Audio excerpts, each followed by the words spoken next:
we just finished up with all the eye level, the row, the reverse fly, the pull down. Now we obviously take this carabiner off of here. We're gonna dump it down. The next 4 are gonna be done from the knee level, right? So first one, this is what's called the 90-90, and I'll show you what that is. Same thing, 5 to 8 reps. We're gonna hold that for 2 seconds.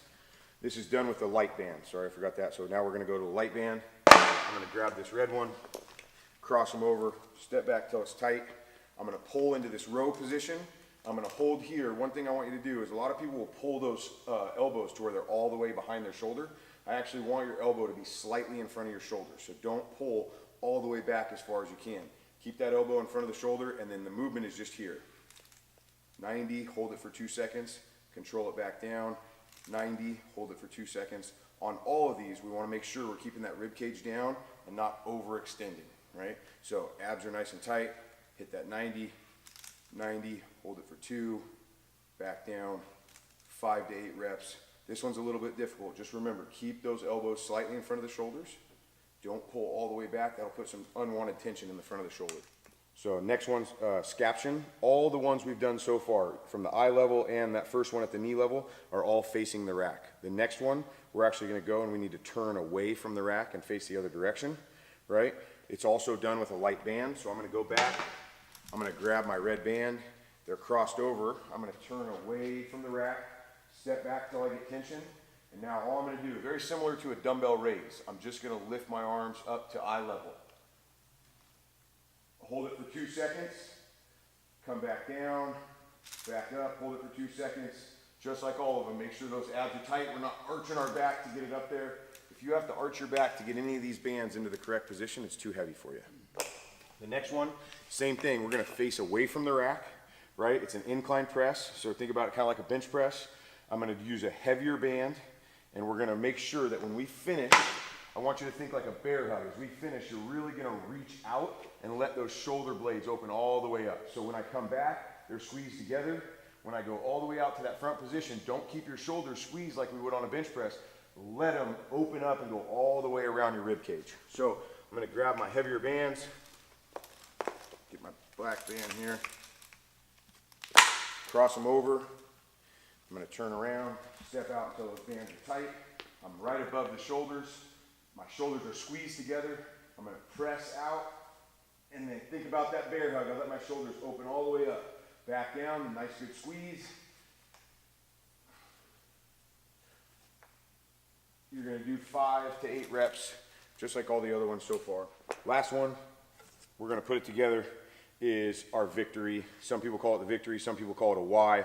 It's with our light band. We're gonna turn back, now we're gonna face back to the rack, right? So I'm gonna grab my red, cross those over, I'm gonna step back. Really, this one, you gotta make sure, keep those abs down. I'm gonna raise that up into that victory or that Y position. I'm gonna hold it for 2 seconds, and then I'm gonna come back down.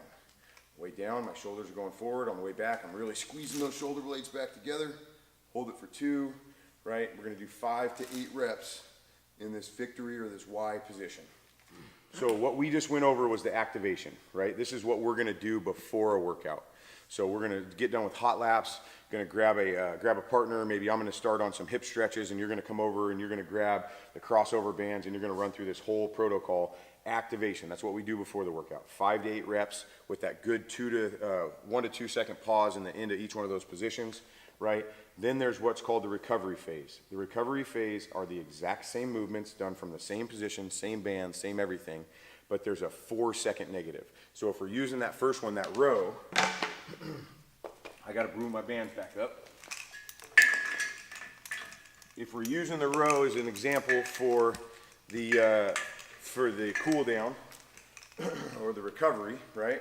Bands are crossed, I step back. I'm gonna do the same row position, squeeze those shoulders back nice and tight, and then I'm going 1, 2, 3, 4. Boom, right back into that squeeze.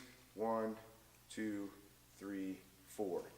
The recovery is exactly the same as the activation, but all the way down, we're doing 10 reps, and there's a 4-second negative on each one of those movements, right? So if we were gonna do the fly, cross it over, I hit that in position, and then 1, 2, 3, 4, nice and slow. On that pull down, same thing, bands are crossed, I hit that pull over position, 1, 2, 3, 4. We'll do 10 reps, we'll move that all the way down to the knee level, and then we go through the 90. You're gonna crank that up, and then it's 4 seconds, super slow, all the way down, back up, 4 seconds on the way down. Same thing on the scaption where we're facing the other way. You're here, let it come down nice and slow, 4 seconds all the way to that in position, lift it back up, incline press. Same thing, we're gonna let that come down nice and slow on the way down. And then when you get to that victory of that Y, just controlling that position all the way down for 4 seconds. Same movement, same everything, same position, same band. You're just doing 10 reps with a 4-second negative. We'll do that at the end of some of our workouts. We're probably gonna do this almost every day, not quite every day, but a lot of the days of the week. We'll do that recovery a couple, 2-3 times a week.